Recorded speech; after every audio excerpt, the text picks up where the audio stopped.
बहू सिर्फ यादें ही साथ रह जाएंगी। हे भगवान, कब मुक्ति मिलेगी मुझको इन दादा पोते की शैतानियों से। एक तो सारा दिन बैल की तरह जुटे रहो, जिस पर जरा भी चैन की नींद नसीब नहीं। लगता है तेरी मम्मी फिर बड़बड़ा रही है। अब जा, जल्दी से जाकर थोड़ा पढ़ने बैठ जा, वरना हम दोनों पर आफत आ जाएगी।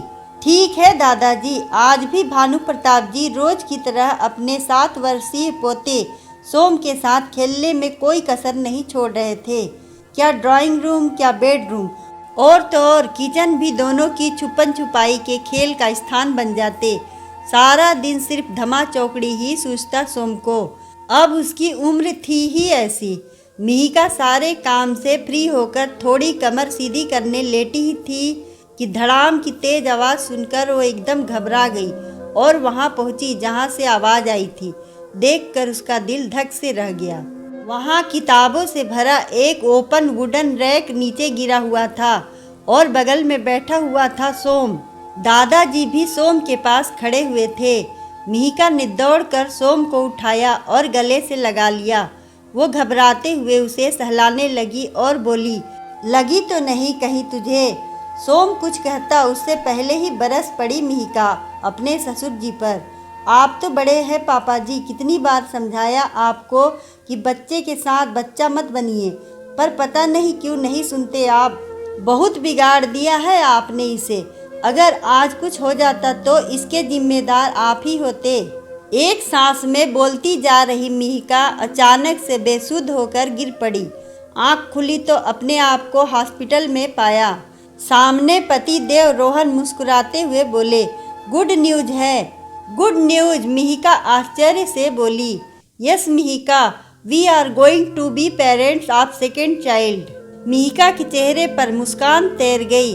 अगले ही पल बोली, सोम कहाँ है? कितना छोटा है वो, और पापा जी में जरा भी अक्ल नहीं कि उसे शैतानियाँ करने से रोके, उल्टा उसका साथ देते रहते हैं। सिस्टर ने भी शांत रहने को कहा, पर इस वक्त भी उसे अपने ससुर जी पर गुस्सा आ रहा था और सोम की चिंता सता रही थी। सो अलग। बस भी करो मिहिका, अभी तुम्हें आराम की ज़रूरत है। तुम्हारा बीपी और शुगर लेवल बहुत गिर गया था। इतना क्या टेंशन लेती हो?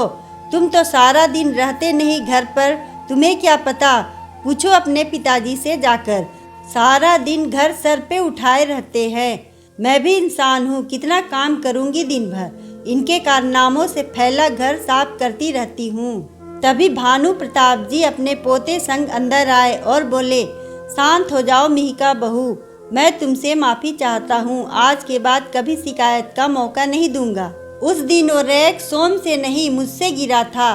दरअसल सोम तो पढ़ने बैठ गया था, इसलिए सोचा इतनी देर उपन्यास ही पढ़ लूँ।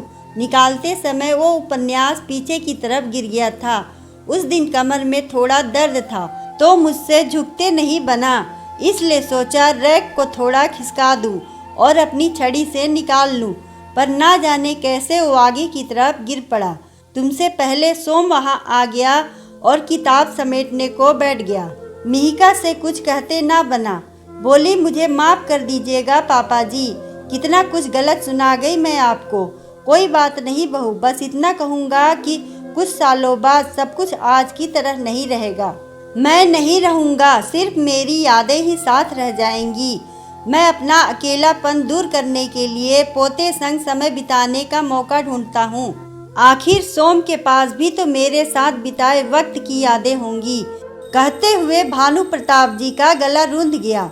नहीं पापा, अभी तो आपको दूसरे पोते या पोती के साथ मिलकर धमा चौकड़ी मचानी है।